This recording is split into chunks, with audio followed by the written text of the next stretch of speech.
Nous avons un grand pays, nous avons le devoir de pouvoir mériter la grandeur de ce pays-là. Nous n'allons pas mériter cette grandeur en passant tout notre temps à danser et à demander à Dieu, Zambe Kita Osala. Non. Dieu nous a tout donné. Il nous a donné un très beau pays. Il nous a donné des têtes et des cœurs qui doivent travailler pour que ce pays-là soit grand. Remercions le Seigneur pour avoir fait cela. Et comme les latinistes disent, ora et labora. Prions et travaillons pour rendre ce pays effectivement grand.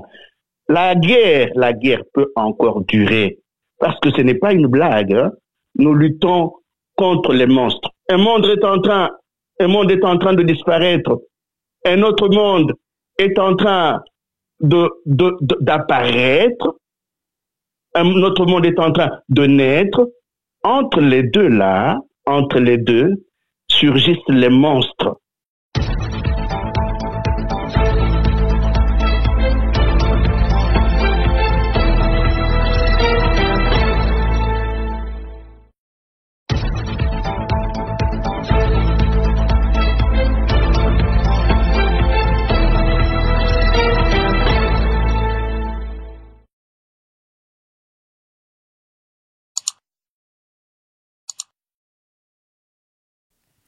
Bonjour, chers tous, vous qui nous suivez de partout au monde sur Makolo Digital Radio-Télévision qui émet depuis New York City avec votre serviteur de tout le temps, Don Kayembe.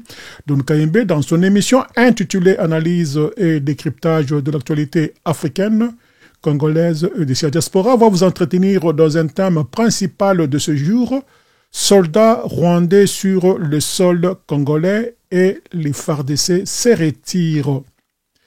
Pour développer ce point, j'ai comme invité M. Jean-Pierre Mbelou, qui est philosophe de formation, analyste politique sur la matière sociopolitique de la République démocratique du Congo. Et comme présentateur, vous le savez, c'est bien moi, votre serviteur de tout le temps, Don Kayembe, avec ma rédaction pour cette émission.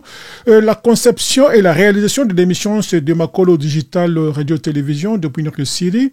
Et la diffusion s'est faite sur www.lavdc.net. Chers tous, je vous invite à me suivre dans cette partie introductive qui, immédiatement après, va nous amener dans la partie vive de notre interview de ce jour. Le président de la République, Félix Antoine Tshisekedi, a tenté de remédier aux faiblesses en faisant des remaniements au sein de l'armée de la République démocratique du Congo. Il a fait un chambardement, mais ce qui se passe aujourd'hui montre que ce n'était pas un problème d'hommes ou de personnes, ce n'était pas un problème de généraux ou de colonels, mais c'est un problème systémique. C'est là qu'on en est malheureusement à ce jour et nous allons en parler en long et en large avec notre invité. Malgré les réformes opérées, l'armée congolaise reste en effet affaiblie par sa composition hétéroclite en raison de l'intégration à son sein des anciens membres repentis des groupes armés qui sont venus de partout et plus particulièrement d'un groupe qui gêne et qui dérange qu'on appelle le M23 qui est aujourd'hui doublé par AFC. Bonjour Monsieur Jean-Pierre Mbelou. Bonjour donc. Nous allons aujourd'hui nous attarder sur une matière très très capitale, mais avant toute chose, je voudrais qu'on parle un peu de l'origine de ce groupe qu'on appelle M23, particulièrement singularisé comme les Tutsis congolais. De 1959-1964 à 1994, le Congo a accueilli un grand nombre de réfugiés Tutsis fuyant la discrimination dont ils étaient victimes au Rwanda sous les présidences de Hutu, entre autres, par le président Grégoire Kayibanda et du président Juvenal Habyarimana. Dès lors, quand ils sont arrivés au Congo, il n'y avait jamais eu de problème de cohabitation avec ce frère Tutsi. Mais Pourquoi aujourd'hui, M. Jean-Pierre Mbelou, c'est seulement après 1994 qu'il y a eu un phénomène qu'on appelle Benyamulenge. D'abord, c'est un groupe de gens qui restent dans le sud Kivu, mais du coup, ils sont nés aussi dans le nord Kivu. Ils commencent à se dire, nous sommes les Benyamulenge du nord Kivu, ce qui n'existe pas, puisque Mulenge, c'est une entité qui est bien connue dans le sud Kivu. C'est seulement après les génocides de 1994 perpétrés par Paul Kagame et Yoweri Kaguta Museveni que la région du Grand Lac est à feu et à sang, avec une guerre qui a élu des missiles sur le champ de la RDC. Pourquoi cette période et non avant, et pourquoi seulement en République démocratique du Congo, M. Jean-Pierre Mbelou? Merci donc. Je rappelle que vous avez souligné que le problème que le Congo est en train de connaître est un problème systémique. C'est important que nous puissions nous appesantir sur cette dimension systémique de la guerre raciste de basse intensité et de prédation menée contre le Congo. À partir du moment où l'on fait de cette guerre une guerre ethnique, ou à partir du moment où l'on donne à cette guerre des colorations identitaires, on fait fausse route. Et vous l'avez souligné vous-même. Vous avez souligné le fait que les populations du Rwanda ont vécu au Congo pendant très longtemps, jusqu'au moment où éclate la guerre en 1996. Donc, disons que c'est une guerre. Oui, c'est une guerre qui a commencé dans la sous-région déjà à partir des années 86, avec le coup d'État mené contre Milton Obote en Ouganda. Il ne faudrait pas oublier que c'est une même guerre qui commence en Ouganda, qui place Yoweri Museveni à la tête du pays en Ouganda, et Yoweri Museveni qui va travailler avec ses parents anglo-américains et beaucoup plus particulièrement le groupe attaché à M. Bill Clinton. Ils vont travailler ensemble pour pouvoir aider les jeunes Rwandais qui avaient été en exil en Ouganda vers les années 59 pour qu'ils retournent prendre le pouvoir au Rwanda. Mais l'objectif majeur n'était pas qu'ils s'arrêtent au Rwanda. L'objectif était qu'ils fassent main basse sur les richesses du sol et du sous-sol congolais.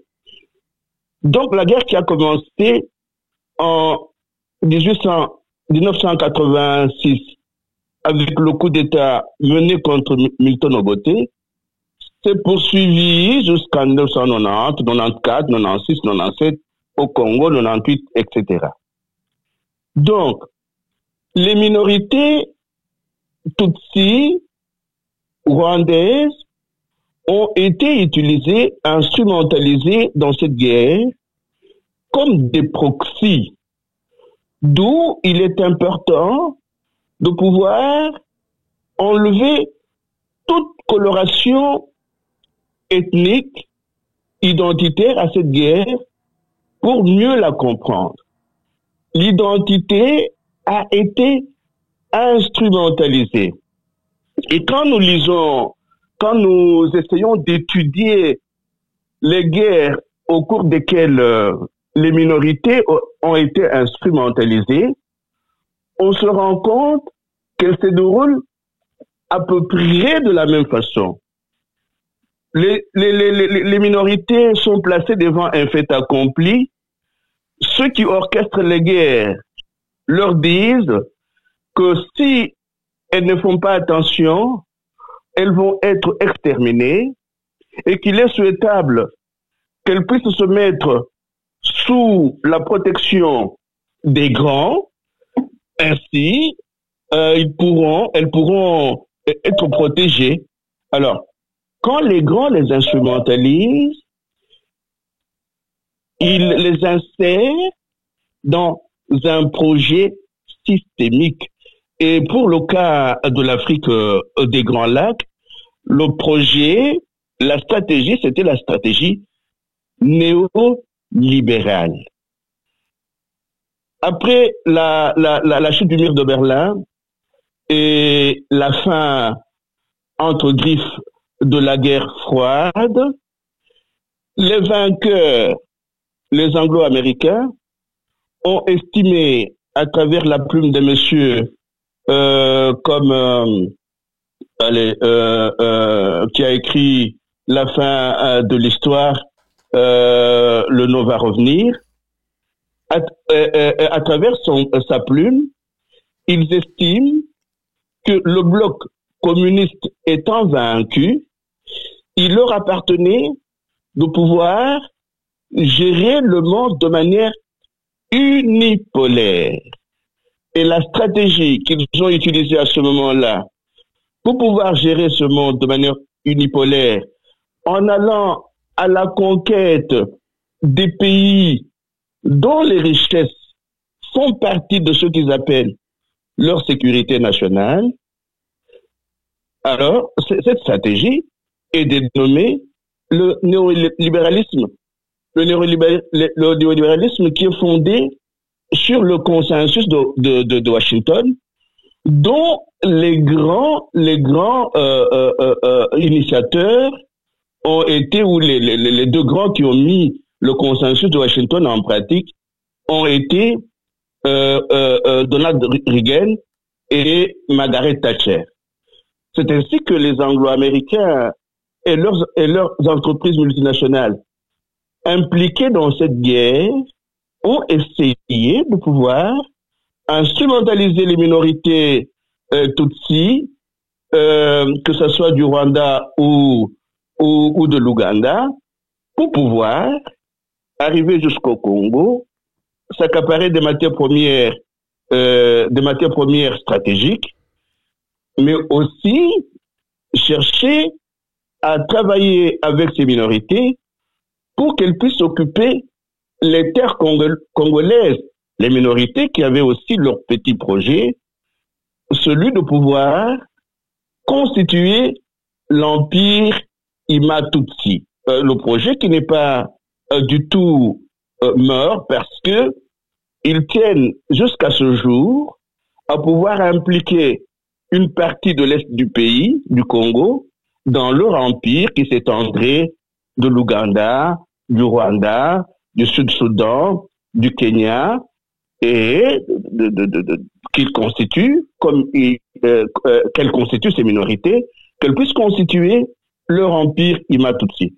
Donc, pour résumer, je dirais, si depuis qu'elles se sont installées au Congo, ces minorités rwandophones n'ont pas participé à la guerre, c'est parce que, à ce moment-là, pendant la guerre froide, les Anglo-Américains et les Occidentaux en général utilisaient Mobutu comme gestionnaire de leurs intérêts contre le communisme dans les pays de l'Afrique de Grand Lac et dans l'Afrique centrale en général. Alors, dès qu'ils se sont rendus compte que Mobutu était malade après une trentaine d'années à la tête du pays, ils ont cherché à s'en débarrasser pour trouver d'autres proxys pouvant assurer le même travail, c'est-à-dire contrôler cet espace riche en minerais stratégiques, mais aussi contrôler cet espace dont les terres sont immensément riches, mais faire aussi en sorte que les populations de cet espace de l'Afrique des Grands Lacs et de l'Afrique centrale en général puissent être exterminées le plus possible, puissent être déculturées puissent être assujettis, puissent être soumis au point qu'ils acceptent leur esclavage, et un esclavage qui pourrait conduire leur pays à la balkanisation et à l'implosion. Et nous en sommes là. Je n'aimerais pas que nous puissions nous laisser abuser par ce que j'ai appelé dans mon dernier article l'infobésité, cette façon de mettre trop d'informations sur les réseaux sociaux au point de faire croire à ceux qui les lisent que les choses ont changé en profondeur. Non. Quand on étudie sérieusement la question, les orientations géostratégiques de ceux qui mènent la guerre sont restées à peu près les mêmes. Les orientations géopolitiques et géoéconomiques demeurent. Donc, il faut un peu plus étudier la chose et approfondir ces orientations-là. Quelle est la stratégie géopolitique actuellement, depuis le début de la guerre jusqu'à ce jour? Quelle est l'orientation géostratégique?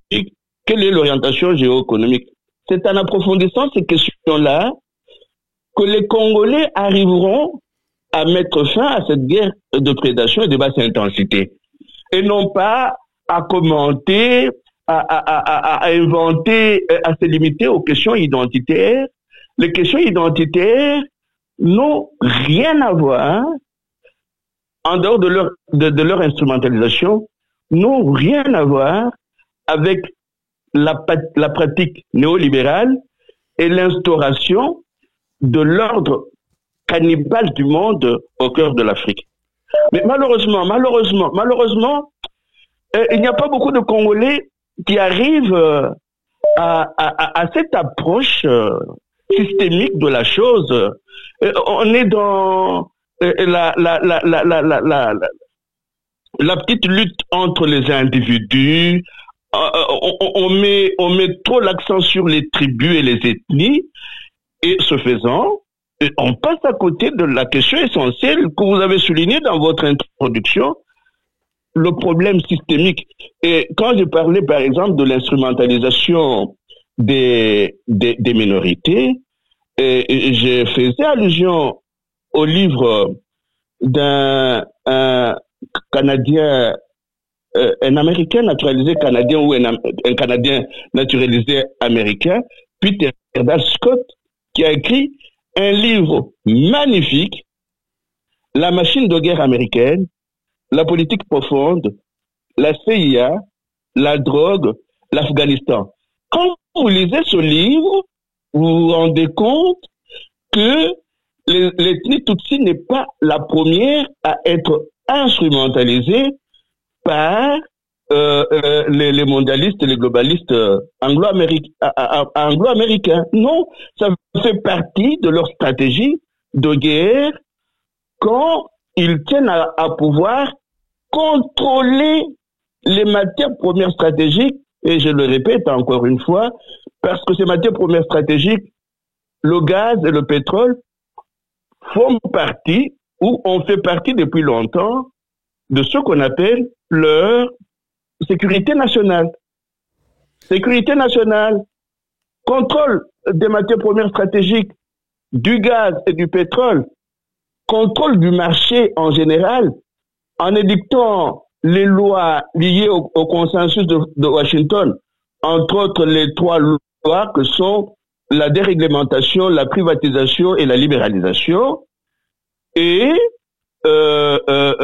contrôle du marché en fonction de ces lois, mais aussi destruction et déstructuration des États-nations. Vous comprenez que c'est dans ce cadre que j'ai écrit un petit livre intitulé « La fabrique d'un État raté ». La guerre menée contre le Congo a été étudiée par les Américains eux-mêmes, et c'est un Américain qui a écrit cet article, un article intitulé « Produire les États ratés ». Monsieur Edouard Herman, mon petit livre-là n'est qu'un commentaire de cet article d'Edouard Herman que vous pouvez encore trouver sur le net aujourd'hui, dans cet article, Edward Herman, un Américain, un professeur qui a beaucoup travaillé avec Noam Chomsky, dit clairement, il nomme les pays qui ont été programmés pour être produits comme États ratés. Et il cite nommément la République démocratique du Congo.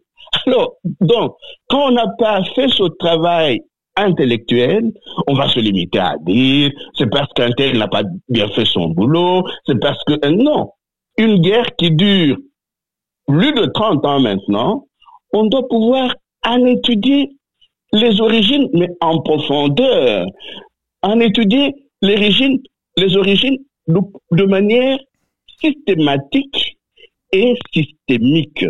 Dès qu'on sort de la compréhension systémique de cette guerre, on va s'embrouiller et puis se tirailler entre nous inutilement. Ok, monsieur Jean-Pierre Mbelou, je vous ai bien suivi. Vous avez parlé à un certain moment que la diplomatie avec Kagame ne sert à rien. Et pourtant, plus d'une personne, c'est-à-dire les grandes personnalités de la politique mondiale, en commençant par le président angolais, entre autres, et d'autres, bien entendu, le secrétaire général des Nations Unies, ils disent qu'il n'y a pas une solution dans la guerre de la République du Congo contre Kagame, à part la diplomatie. Est-ce que vous vous opposez à cette théorie? Non, mais je ne m'oppose pas à la théorie, mais la diplomatie, on ne la mène pas en position de faiblesse. Hein, et puis, j'avais oublié le nom de l'auteur de l'article du livre qui est devenu un livre, La fin de l'histoire, c'est Francis Fukuyama.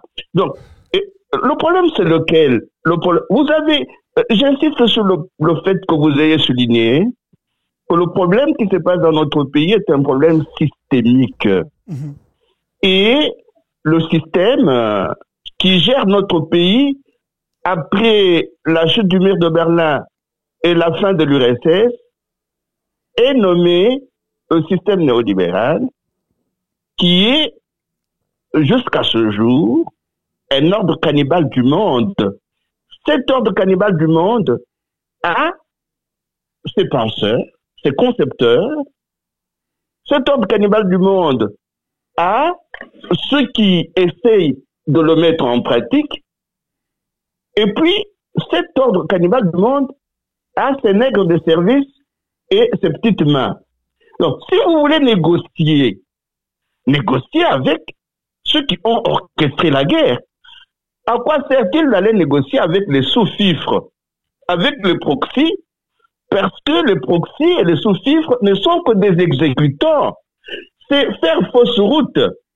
Et, mon cher frère, nous avons un exemple palpable aujourd'hui. La Russie ne négocie pas avec l'Ukraine.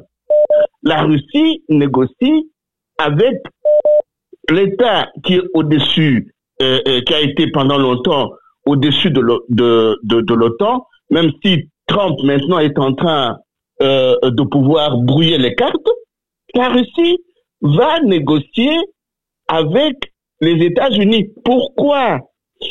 Parce que les accords pour que les États-Unis ne puissent pas s'approcher des frontières de la Russie, ces accords-là ont été signés non pas avec l'Ukraine qui allait servir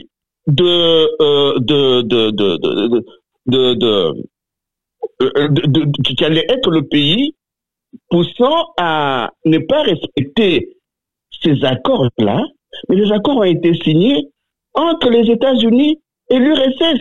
Ce n'était pas entre les États-Unis et l'Ukraine. Je termine un peu. Ouais. Oui. Et alors, comme les Russes connaissent leur histoire, et là, il faut toujours insister, comme les Russes connaissent leur histoire, ils ne se trompent pas d'adversaires.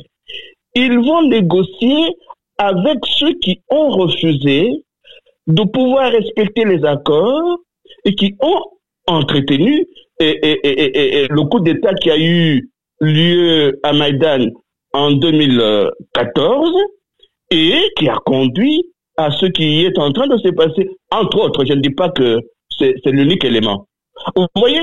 Donc, eux ont la maîtrise des enjeux géopolitiques de l'histoire. Comment voulez-vous que dans un pays comme le nôtre, le Rwanda et l'Ouganda, n'ayant pas été à l'origine de la guerre raciste de prédation et de basse intensité, puissent constituer les interlocuteurs pouvant conduire à la fin de cette guerre? C'est un non-sens absolu. C'est une absurdité. Non, M. Jean-Pierre Mbelou, cette absurdité, vous avez suivi Kagame dans une interview avec Jeune Afrique. Il était clair, puisqu'on lui a posé la question sur la position de l'Allemagne, qui est l'ancien colonisateur, et la Belgique. Il a dit, mais ces gens-là, ils ne peuvent pas me terroriser. Non, M. Kagame dit beaucoup de choses. Non, écoutez d'abord, je vais clarifier là-dessus. Oui. Il dit, on lui pose, on pose cette question-là sur la position de l'Allemagne et de la Belgique.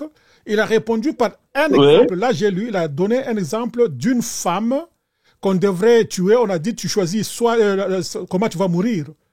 Alors, la femme, au lieu de donner la façon de la mort qu'elle choisirait, cette femme a craché au visage de ces militaires-là. Donc, c'est ce qu'elle lui a dit aussi, que moi, je vais cracher au visage des Allemands et des Belges, et puis je vais me défendre. C'est ça, c'est le terme qu'il a utilisé, je vais me défendre avec les donc, si vous voyez un poussin en train de gonfler devant un bœuf, c'est-à-dire, il y a quelqu'un d'aussi grand que le bœuf derrière.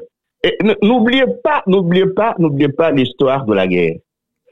La guerre a été orchestrée par les trans et les multinationales. Dans le contexte néolibéral, dans le contexte où triomphe l'ordre cannibale du monde, les multi et les transnationales et les transcontinentales ont une force beaucoup plus grande que les États. C'est dans ce contexte, quand on jouit du soutien des transnationales, des multinationales et des transcontinentales, les États-nations ne pèsent pas dans la balance. Et là, encore une fois, nous touchons du doigt la question du fonctionnement systémique.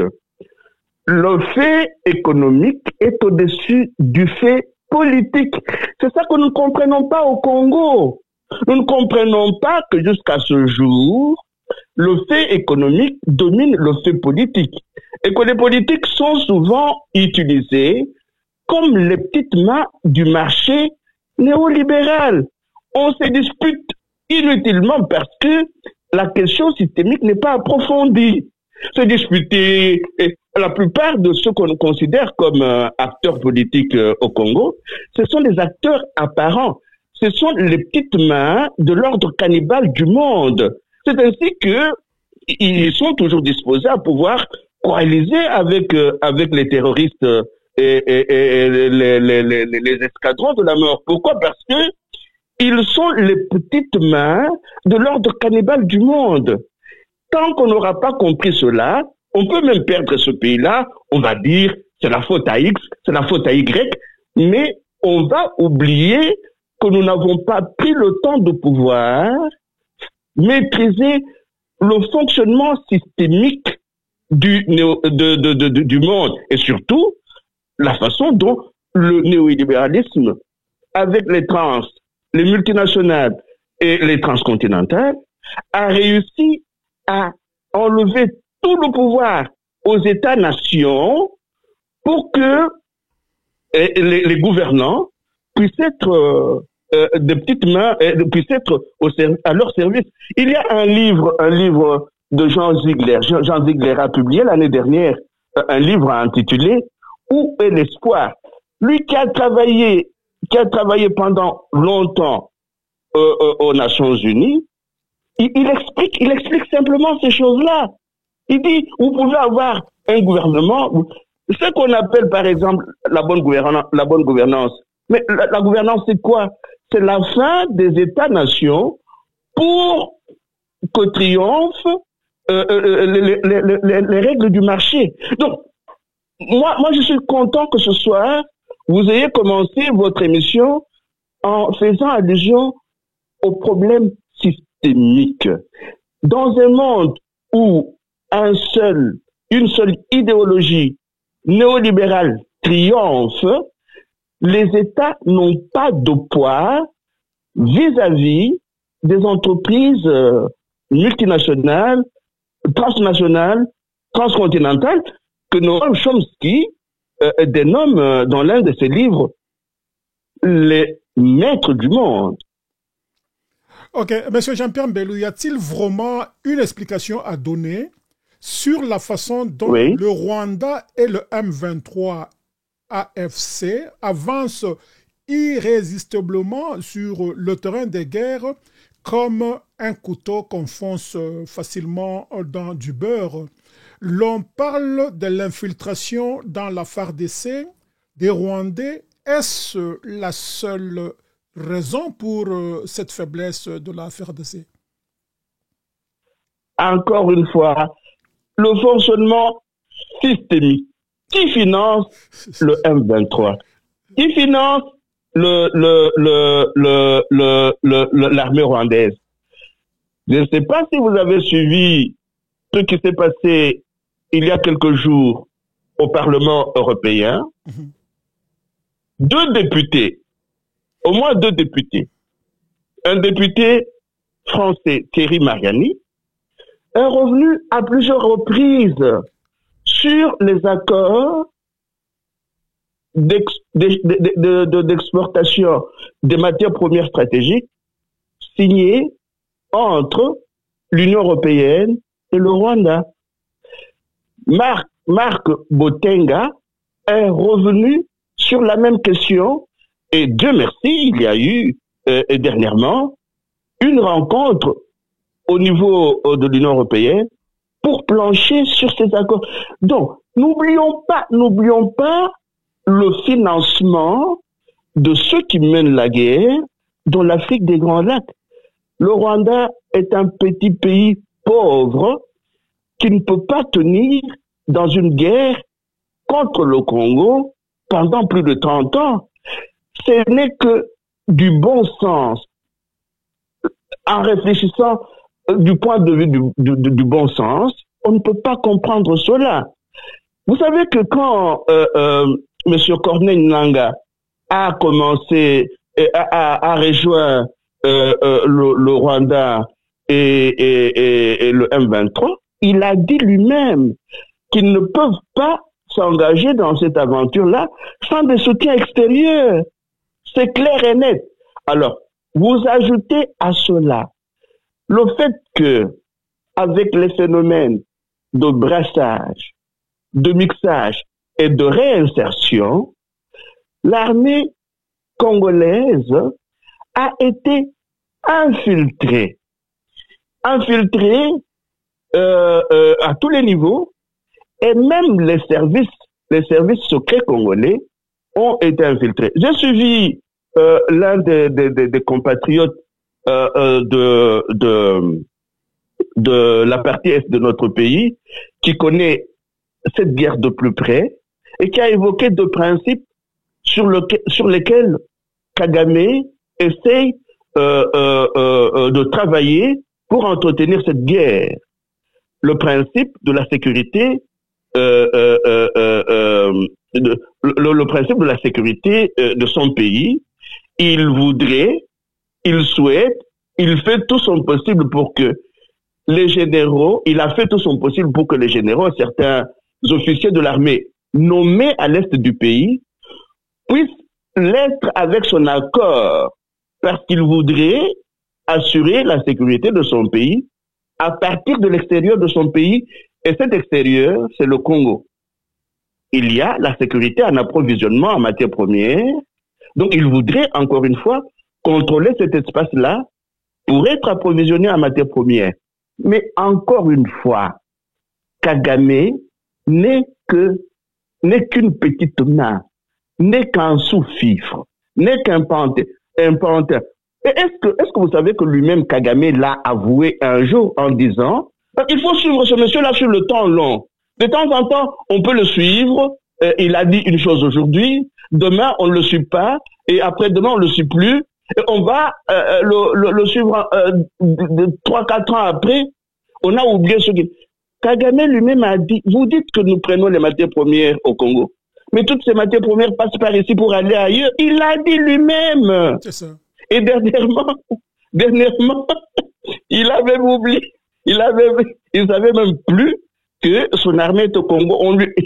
Il a eu une interview avec la Voix de l'Amérique, je pense, et il niait tout. Donc, c'est un gaspillage de temps, même s'il faut de temps en temps aussi l'écouter. Mais c'est un gaspillage de temps que d'écouter ce monsieur-là, parce que il joue bien son rôle de marionnette, mais de temps en temps, il gonfle quand même pour montrer qu'il est fort, qu'il est puissant, qu'il peut s'en prendre à X, Y. Non. Alors, Monsieur Jean-Pierre, ce que vous avez dit, c'est très important. La porte-parole de Kagame, qui s'appelle Yolande Makolo, c'est une femme de mère rwandaise et de père congolais kassaïen. Pendant la période des élections de l'année dernière, le président Félix Tshisekedi a dit que à partir de Goma, on peut atteindre Kigali. Et quelque part encore, il a dit nous travaillons avec l'opposition rwandaise pour qu'il y ait un changement du gouvernement là-bas. Et la femme a dit, comme il a dit qu'il va changer notre gouvernement, nous allons tout faire pour le faire partir. Est-ce que c'est dans cette dynamique que cette guerre que Kagame utilise aujourd'hui pour foncer plus vite qu'on le croyait, puisque d'abord, quand on prend les nombres de gens de M23, les nombres de militaires de Kagame, ils ne peuvent pas atteindre Kinshasa et rassurer le derrière. Est-ce que c'est dans cette logique, selon vous, que Kagame est en train de se battre pour déséquilibrer Félix-Antoine Tshisekedi? Analyser la guerre telle qu'elle est en train de se passer dans les grands lacs africains aujourd'hui ne devrait pas se limiter à un seul élément. Le président congolais a dit qu'il va attaquer. Ça ce n'est qu'un élément. Il l'a dit, ça c'est vrai. Les enjeux sont énormes. Qui fournit les armes aujourd'hui au Rwanda? Qui fournit les armes au Rwanda? Et puis, qui conseille tous les présidents de cet espace-là? Qui ont-ils comme conseillers? Souvent, nous oublions que les uns et les autres sont conseillés par les mêmes qui ont ceci comme principe. Les vassaux, il faut les opposer les uns aux autres pendant longtemps pour qu'ils se neutralisent. Et dans l'entretemps, comme c'est un chaos orchestré, leurs pays sont pillés. Quand on se limite à un seul aspect de cette guerre, on croit qu'il serait impossible demain d'initier une intégration régionale. Parce que c'est aussi une guerre d'extermination des Africains. C'est une sale guerre. C'est une guerre de dépopulation. C'est quand on se limite au fait que le Rwanda c'est notre ennemi, il faut. Mais pourquoi les États-Unis ont 50 combien 50 d'États? 50 États. 50 États. Est-ce que ces États-là se font la guerre entre eux? Jamais. Non. L'Afrique a maintenant 54 États. Pourquoi est-ce que quelques États africains se font la guerre? C'est pour éviter que demain, l'Afrique ne puisse pas devenir une grande force. Il faut aller au-delà des questions immédiates. Parce que si le Congo réussit à vivre en paix, comme c'est la gâchette de l'Afrique va aller de l'avant. Il y a un analyste, un panafricaniste camerounais, Bandakani, qui a dit dernièrement sur Afrique Média quelque chose qui m'a sérieusement touché. Bandakani a dit que la guerre du Congo, c'est la guerre contre l'Afrique. C'est au Congo où les gens, où les compatriotes pensent en termes de la guerre de l'Est. Ce n'est pas la guerre de l'Est. C'est la guerre contre le Congo pour la destruction de ce que Frantz Fanon a appelé la gâchette de l'Afrique. Donc ne nous limitons pas à ces petits débats inutiles. Il a dit qu'il va atteindre le Rwanda maintenant. Non, c'est une guerre de basse intensité. Basse intensité, pourquoi? Parce que ce sont les grands qui l'entretiennent par des proxys interposés. C'est ça. Alors, ils peuvent induire leur proxy en erreur, leur dire, allez, dites ceci, si vous dites cela, allez, il va avoir peur.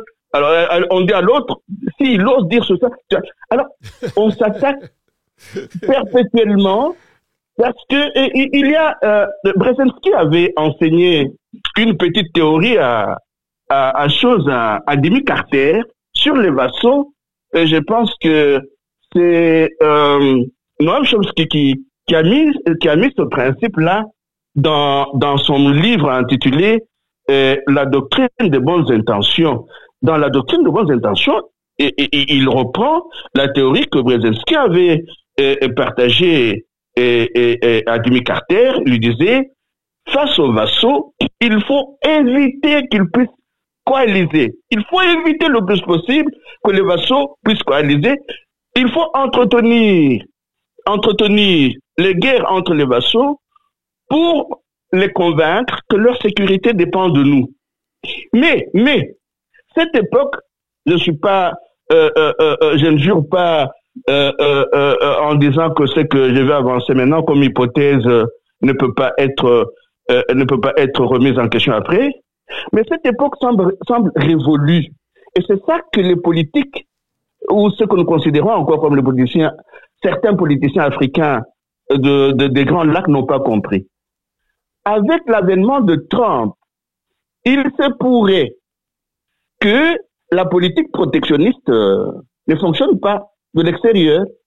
Parce que quand il dit to make America first again, ça signifie quoi? Ça signifie que lui risque de ne travailler que pour la grandeur de l'Amérique. Hein. C'est ça. Et d'ailleurs, il a déjà commencé à appliquer les principes protectionnistes qui ont fait again, ça signifie que l'Amérique était déjà grande parce que cette Amérique, en appliquant les principes protectionnistes, a su devenir riche et c'est encore Noam Chomsky qui analyse la chose dans son livre intitulé Futur proche, liberté, indépendance et impérialisme au XXIe siècle. Il montre que les États-Unis qui, à ce moment-là, avec le néolibéralisme, interdisaient aux autres pays de pouvoir pratiquer le protectionnisme, ne sont devenus grands et riches que parce que eux ont pratiqué le protectionnisme en économie, et comme l'avait aussi fait la Grande-Bretagne. Donc, cette époque de pouvoir s'appuyer sur la richesse des autres, de servir, donner des services pour détruire les pays du continent, cette politique risque de prendre fin, hein, parce que l'un des grands a compris, et même les gens de son entourage ont compris qu'il faut passer du monde unipolaire au monde multipolaire. Un enjeu que les politiques congolais n'ont pas encore intégré dans leur discours.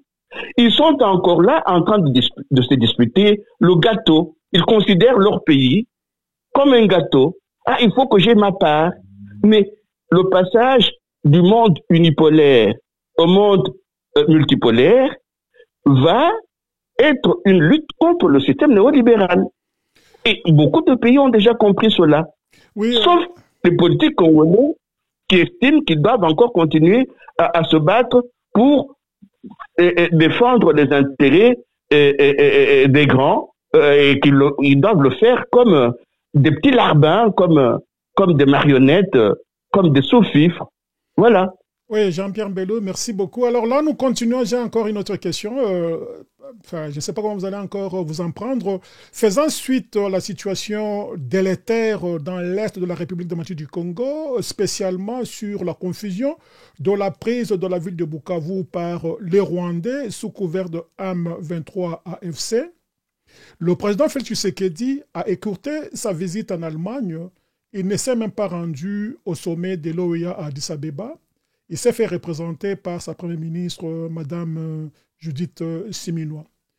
Le président Tshisekedi, qui était présent à la conférence de Munich sur la sécurité, Félix Tshisekedi a demandé des actions décisives contre le Rwanda et au même forum, il a accusé l'opposition congolaise d'avoir fomenté avec le Rwanda en disant le vrai commanditaire de cette opposition, de cette guerre en RDC, c'est Joseph Kabila, a-t-il renchéri. Certaines analyses disent que cette rhétorique de Tshisekedi a dédouané Paul Kagame et le Rwanda comme les déstabilisateurs de la République démocratique du Congo. Votre point de vue là-dessus, monsieur Jean-Pierre Mbelou? Et ça semble être un peu en symbiose avec ce que vous dites apparemment. Non, c'est-à-dire quoi? C'est-à-dire, non. Et il y a un oubli, une amnésie, voulue ou entretenue, voulue ou, comment dirais-je, inconsciente, délibérée ou inconsciente de l'histoire. Moi, je comprends pas qu'on continue à prendre les sous-fifres, les pantins, les marionnettes comme acteurs majeurs. C'est de ce point de vue-là que je suis pas d'accord avec la position du président de la République. Je suis pas d'accord avec lui. Que ce soit Paul Kagame, que ce soit Joseph Kabila et beaucoup d'autres, ils n'agissent que comme des sous-fifres. Mais Kabila est venu dans les mallettes de Kagame et de James Kabarebe. Colette Brackman a écrit un livre commentant le rapport des experts de l'ONU de 2002, le rapport intitulé le rapport Kassem.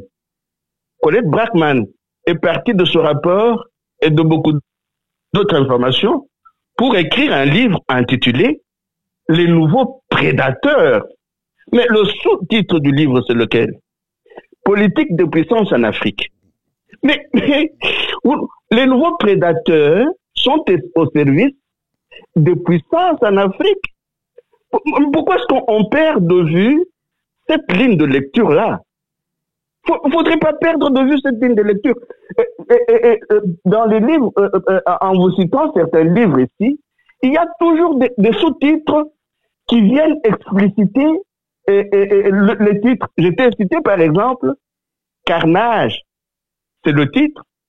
Écoute le sous-titre, les guerres secrètes des grandes puissances en Afrique.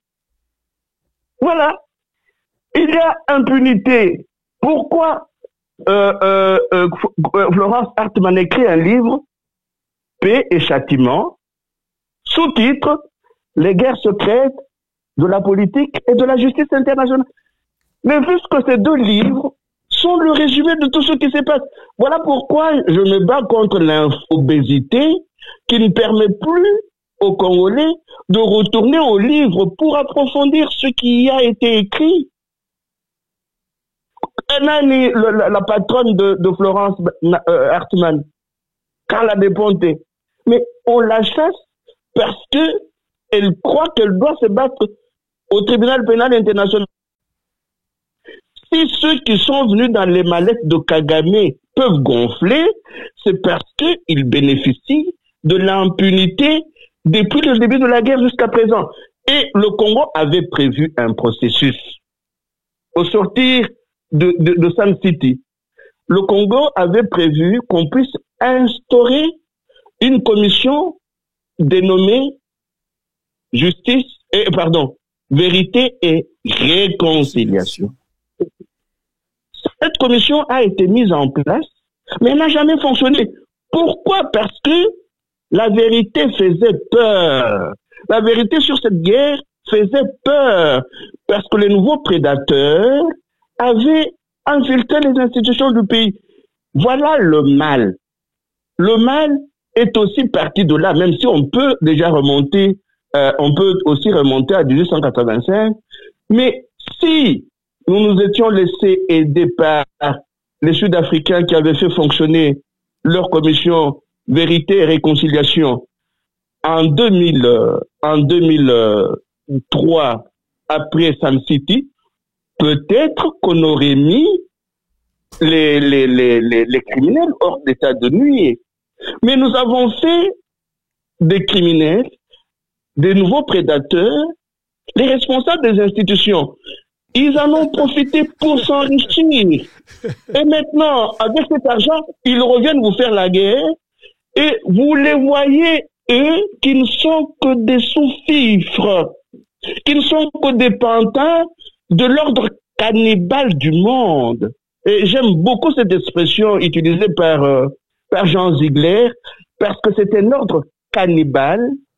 On tue, on pille, on égorge, de sang-froid, sans état d'âme. C'est l'ordre cannibale du monde. C'est cet ordre cannibale du monde qu'il faut transformer.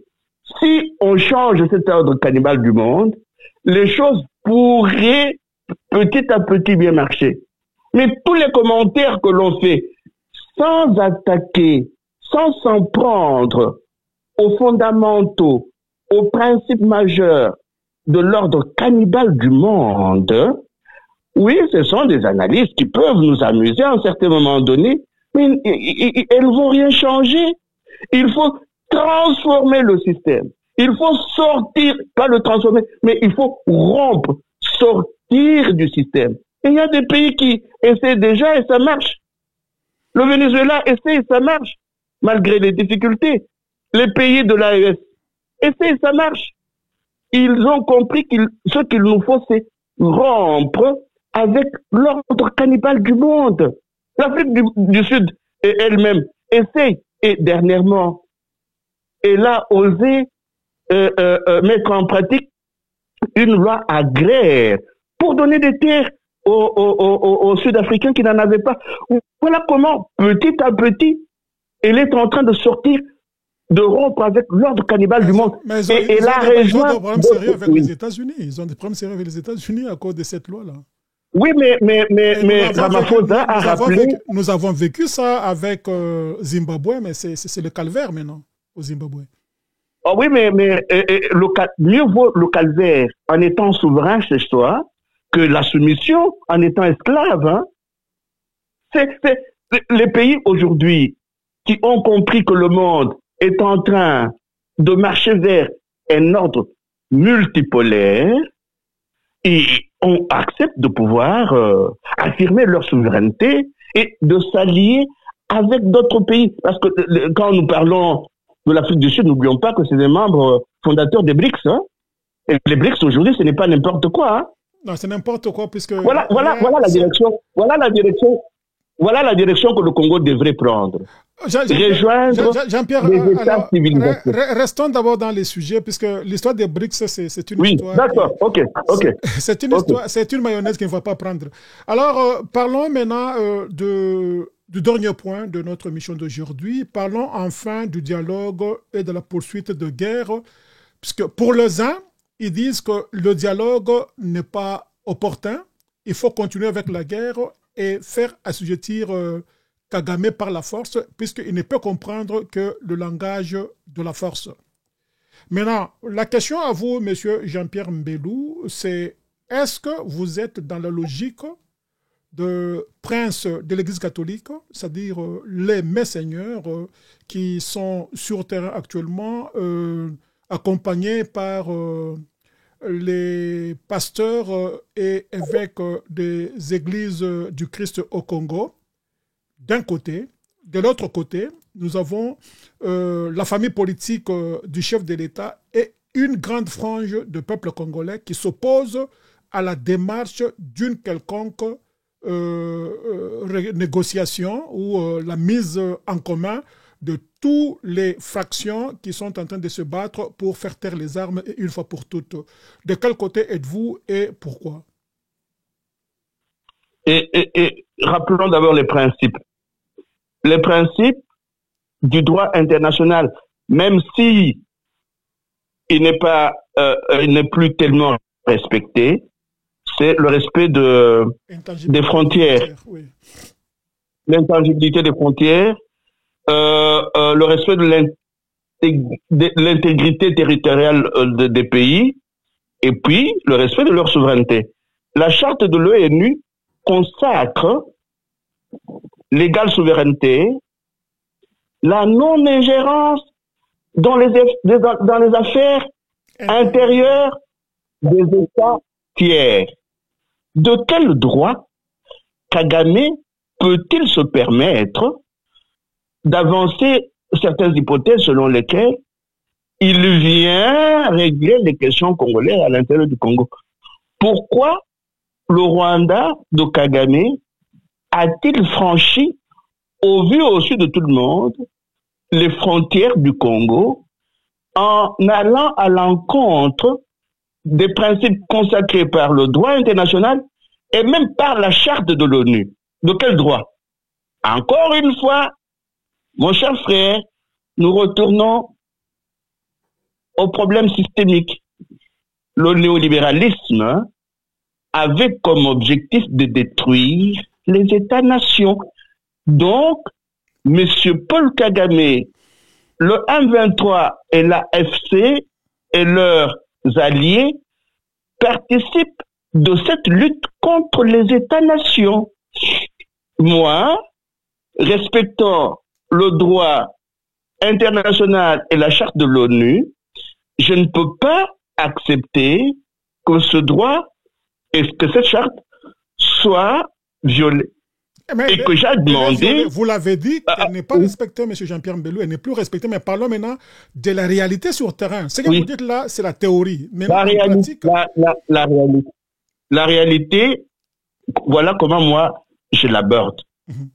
Je l'aborde en disant, le Congo ayant une armée infiltrée, des services de sécurité infiltrés, a besoin aujourd'hui de changer de partenariat géostratégique. Pourquoi?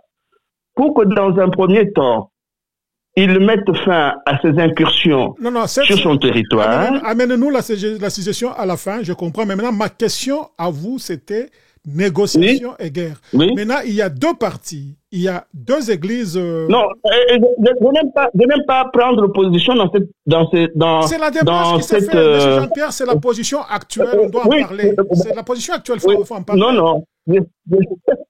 Non, je suis d'accord avec vous, il faut en parler.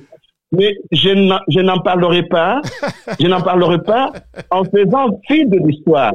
Okay. Écoute un peu. Je vous suis. Je venais de faire allusion à la commission Vérité et Réconciliation.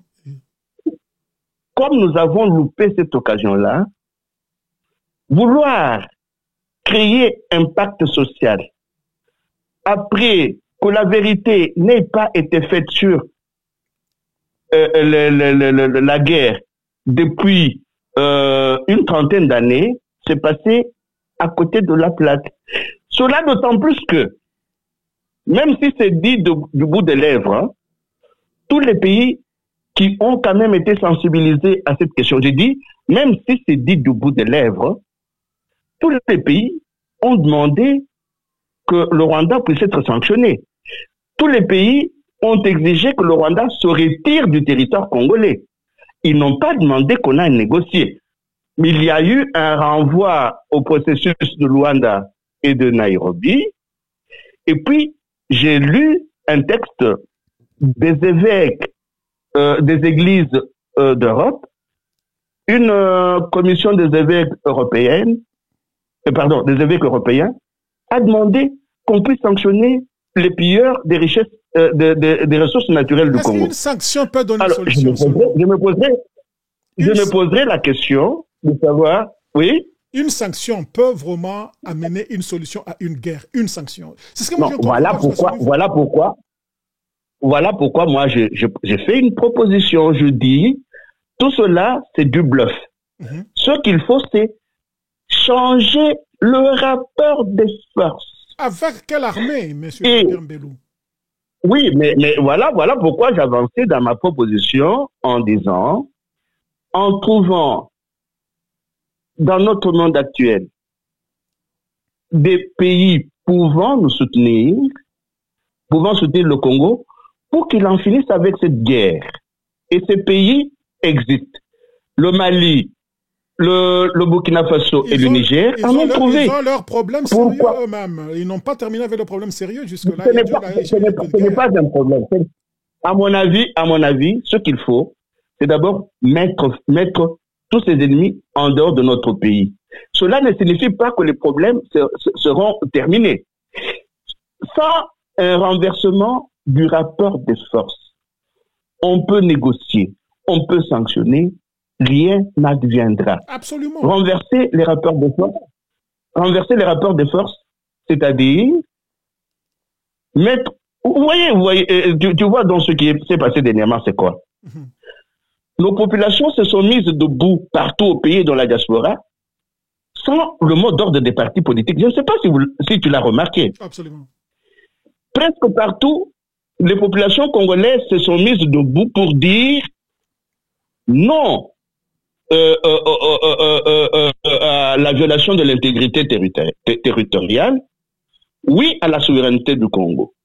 Donc, c'est sur ces populations qu'il faut compter pour pouvoir aboutir à une organisation qui puisse, sur le temps, sur le court, le moyen et le long terme, s'opposer aux velléités expansionnistes du Rwanda et de l'Ouganda. Donc, comment la question est essentielle aujourd'hui me semble être la suivante. Mm-hmm. Comment les populations congolaises qui ont compris qu'ils ne doivent pas devenir esclaves des autres pays, des multinationales et transnationales, peuvent-elles petit à petit s'organiser, se mettre debout pour résister à la conquête du pays, c'est-à-dire à la soumission, à l'esclavage et à l'assujettissement. Donc, il y a une question liée à l'organisation interne des populations congolaises, à partir des quartiers, à partir des villages, à partir de communes. Les populations congolaises doivent pouvoir se mettre debout pour s'organiser et résister. Résister sans armes. Les pays sans armes. Les pays auxquels je faisais allusion il n'y a pas longtemps, tu as dit qu'ils ont des difficultés, c'est vrai, mais nous avons vu leur peuple se mettre debout. C'est un peuple debout qui le fait sur le temps long ne peut pas être vaincu. Les peuples qui se mettent debout ne sont jamais vaincus. L'un des exemples qui me vient souvent en tête, c'est le Venezuela. Hugo Chavez est mort. Maduro poursuit sur le chemin qu'Hugo Chavez a tracé. Le deuxième exemple, c'est le petit Cuba. Malgré les sanctions, c'est devenu un peuple résilient parce que c'est un peuple qui a compris les enjeux géopolitiques, géostratégiques et géoéconomiques. Maintenant, quand notre peuple se met debout et commence à échanger autour de ces enjeux-là, il peut devenir résilient pour résister aux envahisseurs extérieurs. Mais cela ne se fera pas sans que nos jeunes puissent intégrer l'armée par milliers, dans chacune de nos provinces pour protéger les terres. L'article 51, je pense, de la Constitution. De la charte de l'ONU ou consacre la défense du pays envahi. Donc, il est important aujourd'hui que les jeunes Congolais, les jeunes Congolaises puissent s'enrôler dans l'armée pour pouvoir protéger les terres congolaises. Monsieur Jean-Pierre, c'est une bonne idée, mais dites-moi, hein, si à tous les niveaux, je ne sais pas si vous avez constaté au pays, rien ne marche pour la simple et bonne raison que tout est politisé. Tout est politisé. Et même l'armée. Est-ce que vous croyez qu'avec ce système de travail, de la politisation de tout ce qui est congolais, même si tous les jeunes qui constituent plus de 70% des Congolais qui sont jeunes allaient dans l'armée, est-ce que ça va marcher? Donc, parce que c'est la politique qui dicte. Ah, voilà pourquoi ma deuxième ou ma troisième suggestion, c'est de diversifier le partenariat géostratégique. Nous n'avons pas d'autre choix. Donc, diversifier le partenariat géostratégique de façon que nous puissions avoir le temps de respirer et de réorganiser l'armée. Nous n'avons pas d'autre choix. Si nous ne comprenons pas que la diversification du partenariat géostratégique est essentielle et existentielle, nous risquons de disparaître comme pays et comme peuple. Exactement. Et je crois que tu as vu, le Soudan s'est subdivisé en deux. C'est l'exemple dont je vous donnais que le Congo tend vers le même système de division.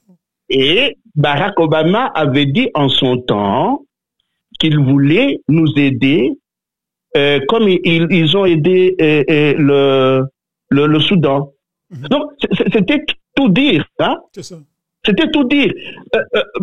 Moi, j'ai l'impression qu'on ne devrait pas blaguer avec ce qui est en train de se passer au pays en croyant que si on devenait esclave demain des expansionnistes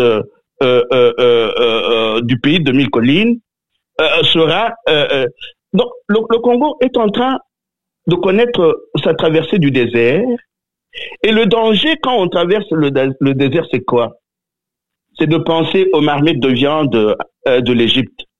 De dire, l'ordre ancien était quand même meilleur, il faudrait, nous étions bien, même si on nous fouettait, même si on fermait l'Internet, même si on nous enterrait dans les fosses communes, mais nous étions... La sortie de l'esclavage prend toujours du temps, et la sortie du pays de l'esclavage fait toujours ses martyrs. C'est une loi historique. Ok, M. Jean-Pierre Mbelou. C'est ça le réel. Oui, M. Jean-Pierre, je pense qu'on a longuement parlé. C'est pratiquement la fin maintenant de notre émission d'aujourd'hui. Mais avant de partir, j'aimerais vous laisser parler pendant 2 minutes pour une solution probable de cette crise qui ne dit pas son nom, M. Jean-Pierre Mbelou. Le peuple en a assez. Qu'est-ce qu'il faut faire pour qu'aujourd'hui, les armes se taisent si jamais vous êtes appelé à un forum où on cherche de voies et solutions pour la sortie de l'auberge de cette guerre qui n'a fait que trop durer? Que proposeriez-vous? Je ne me risque plus tellement à répondre à la question qu'on fait, mais j'ai quelques hypothèses. Exact. L'une de mes hypothèses, je l'ai déjà énoncée, c'est que les peuples debout doivent pouvoir s'organiser de façon à devenir résistants et résilients. Comme ils ont commencé à se mettre debout, les peuples congolais devraient comprendre que seul le peuple épris du patriotisme et du désir de liberté peuvent réellement tenir tête à leurs envahisseurs extérieurs. C'est d'un. De deux, les gouvernants qui ont compris, je ne parle pas de tous les gouvernants parce que il y en a qui sont dans la magouille, ceux qui ont compris devraient comprendre davantage qu'il est temps de travailler sur le partenariat stratégique. 3.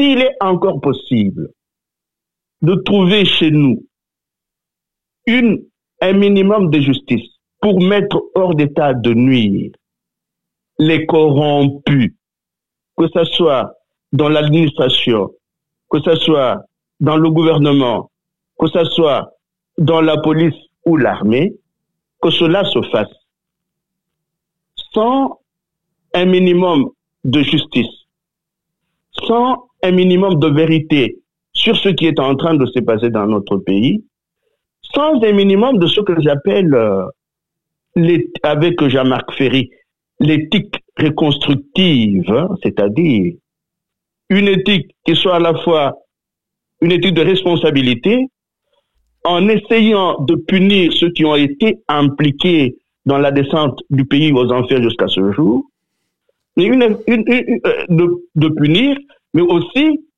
de pouvoir réparer ce qui a été fait, comme le FONAREF a commencé à le faire à un certain moment donné, mais aussi une éthique de réconciliation qui puisse aider les Congolais à se mettre d'accord sur les principes essentiels qui pourront les aider à bâtir un pays plus beau qu'avant.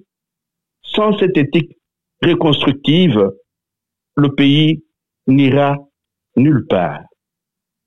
Organisation, partenariat géostratégique, éthique reconstructive et, dernier point, lutte à tous les niveaux pour un renversement des rapports de force. Mais en allant vers les véritables commanditaires de la guerre et non vers leurs sous-fifres. Si on n'a pas compris cela, le Congo risque de disparaître et voilà, n'auront plus que nos yeux pour pleurer. Et les faibles, qui tiennent compte des faibles aujourd'hui, les faibles, l'histoire les balaye. Nous avons un grand pays, nous avons le devoir de pouvoir mériter la grandeur de ce pays-là. Nous n'allons pas mériter cette grandeur en passant tout notre temps à danser et à demander à Dieu, Zambe Kita Osala. Non. Dieu nous a tout donné. Il nous a donné un très beau pays. Il nous a donné des têtes et des cœurs qui doivent travailler pour que ce pays-là soit grand. Remercions le Seigneur pour avoir fait cela. Et comme les latinistes disent, ora et labora. Prions et travaillons pour rendre ce pays effectivement grand. La guerre peut encore durer parce que ce n'est pas une blague. Hein. Nous luttons contre les monstres. Un monde est en train de disparaître. Un autre monde est en train d'apparaître. Un autre monde est en train de naître. Entre les deux, surgissent les monstres. Nous faisons face aux monstres, mais ne perdons pas de vue que l'avenir du monde, c'est la pluricentricité, l'avenir du monde, c'est la polycentricité, l'avenir du monde, c'est la multipolarité. Inscrivons-nous dans la dynamique multipolaire en étant fondés sur le patriotisme et le souverainisme, avec beaucoup d'amour fraternel. Essayons de lutter contre la haine de soi qui nous a envahis. On se hait à mort, bêtement peut-être parce que plusieurs nous sommes tombés dans l'hédonisme consumériste qui produit l'intelligence de la haine, de la méchanceté et de la violence gratuite. Essayons de nous départir de cet hédonisme consumériste et nous pourrons travailler main dans la main en approfondissant les stratégies des autres, en étudiant le mode opératoire des autres, en identifiant les véritables ennemis. Alors nous pourrons travailler à pouvoir bâtir réellement un pays plus beau qu'avant. Alors, merci, Monsieur Jean-Pierre Mbelou. À moi de vous dire grand merci et espérons vous retrouver encore très prochainement dans d'autres événements sur la RODC. Et à très bientôt, M. Jean-Pierre Mbelou. À très bientôt. Alors, à vous tous qui étiez avec nous du début jusqu'à la fin, nous vous disons grandement merci pour la confiance que vous faites à votre radio-télévision, Makolo Digital, radio-télévision, qui émet depuis New York City avec votre serviteur de tous les temps, Don Kayembe, qui ne manque pas à vous amener de la matière sur les événements qui secouent la RDC et l'Afrique. Nous espérons vous retrouver encore très très prochainement dans un autre numéro. En attendant, ciao et à la prochaine.